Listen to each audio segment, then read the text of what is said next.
জরায়ুতে পর্দা আছে মানে সেপ্টেড ইউট্রাস, এটা কি ঠিক করা সম্ভব?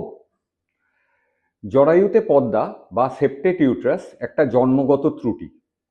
এটাতে সেই পর্দার দরুন জরায়ুটা দুভাগে বিভক্ত থাকে, যার জন্য মিসক্যারেজ বা অ্যাবর্শনের রেট প্রায় 60% মতো হয়ে যায়।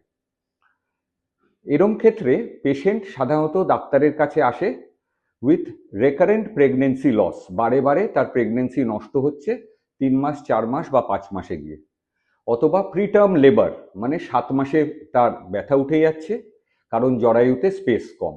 খুব রেয়ারলি এই ধরনের পেশেন্ট ইনফার্টিলিটি নিয়েও আসতে পারে। ট্রিটমেন্ট কি? হিস্ট্রোস্কোপি পদ্ধতির দ্বারা এই সেপ্টাম বা পর্দাটাকে বিভক্ত করে মানে রিসেক্ট করে পুরো জরায়ুর স্পেসটাকে বাড়িয়ে দেওয়া যায়, যাতে নাকি লাইফ বার্থ অলমোস্ট 80% বা নর্মাল লেভেলে নিয়ে যাওয়া যায়।